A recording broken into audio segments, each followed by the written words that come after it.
rehearsal that you're going to see in this DVD is unbelievably special. Etta James doing Hoochie Coochie Gal. It's an adaptation of Hoochie Coochie Man from Willie Dixon. And get prepared, you're going to see the roof blown off. But there's a little bit of a story that needs to be told before you see it. We all chose different guests to be on this show. We wanted to make suggestions. Keith and Chuck were really the two musical mavens that would make those choices. So, Chuck wanted Linda Ronstadt, who'd done a great version of Back in the USA. Keith, wanted Eric Clapton, who he knew was a great student, as he was, of Chuck Berry, and Eric came on. Chuck wanted Julian Lennon because he loved John Lennon. Remember, John Lennon, had said publicly, in fact, we have him starting this film, that if rock and roll was given another name, it would be called Chuck Berry. Chuck Berry was his main man. If you remember, Come Together, that fabulous Beatles song, here come old flat top, he come grooving up slowly. That's a direct quote from Chuck Berry. John Lennon quoting another songwriter, very rare. And Chuck never forgot it. He wanted Julian Lennon to be on this show. We had Robert Cray, who was a direct kind of descendant of the blues guitar, new generation. He's coming in. And then Keith Richards said, I want Etta James. Now, Chuck immediately said, Etta James, who's she? She was this teenage girl who had a couple of hits for Chess Records. He was very much against it. And Keith said, I'm inviting her. I invited her, she's going to be on this show. When Chuck said, not on my show, she's not. And I was put in the middle of these two alpha males, alpha dogs fighting. The reality was, I loved Etta James. I'd rather go blind, one of my favorite blues songs. And I hadn't heard her in a long time, but I thought, hey, she'd be a great addition. A tie between the old Chess Records and this concert. But Chuck was really staying firm. She's not going to be on my show. Well, she was invited.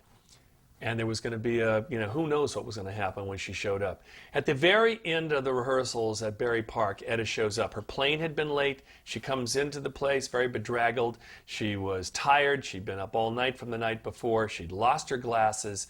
And it was not the best of situations. But we had to get a rehearsal with the band so she could feel that. She went out to the truck and selected rock and roll music.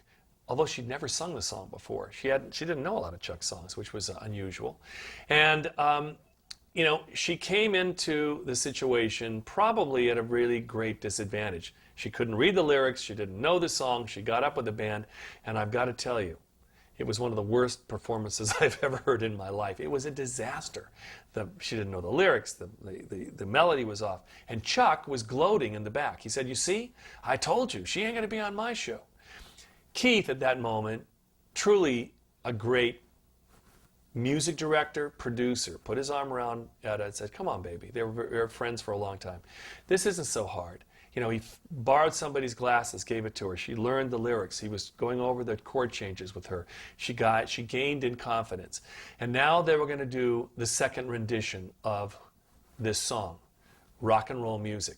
I have never in my life seen a discrepancy of performance as great as this. The first one was a disaster. The second one, she blew the roof off Berry Park. It was one of the great, unbelievable moments, I think, in terms of looking at a performance just grow. And I don't have it to show you. Unfortunately, Keith, being sensitive to Etta, had said to me at the beginning, don't shoot her when she first comes in. I should have done it. There's a great line that William Wyler used, that a director must resist being a good fellow. I wish I'd resisted being a good fellow, but Keith was my partner and I didn't shoot her, so I can't show it to you. But what we can show you is this number. The important thing to say about this is that when Etta blew the roof off, Chuck's attitude changed. He got down on his hands and knees, he crawled across, and he kissed her feet. When he was wrong, and from that moment on, she was his gal. On the concert, you say, I got Etta James, this is my girl, And I think at this moment in the rehearsal, you're going to hear Hoochie Coochie Gal. You can see Chuck. He's now a believer. He's loving it, and he's totally blown away by what it is doing, as you will be. Oh, yes. Definitely no problem with that. Well, on the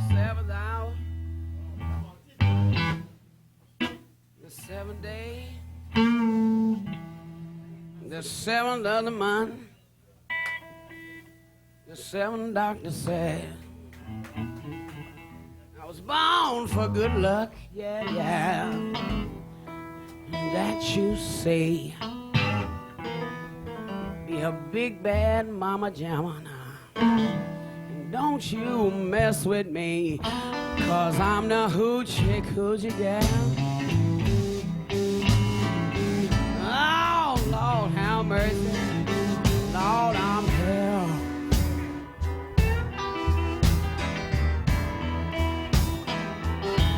Oh, Lord, I'm the hoochie coochie gal. Everybody knows I'm hell.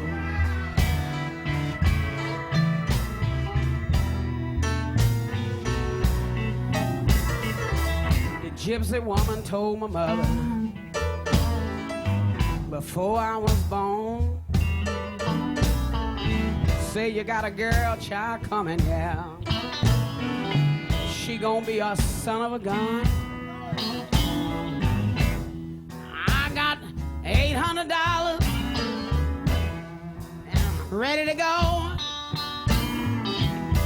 But we here, and I said we here. We're here to do a show. Lord, Lord, said I'm the host to go. Oh, Lord, have mercy. Yeah, Lord, Lord, have mercy, I'm here.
He was a king of the wild frontier.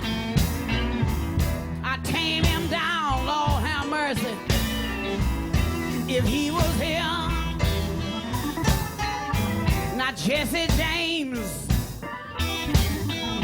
he was the baddest man in the land, but I could have him eaten, Lord have mercy, out of my hand, 'cause I'm the hoochie coochie gal. Oh, oh, oh, oh, oh, oh. Yes, I'm the hoochie coochie girl. Everybody knows I'm here.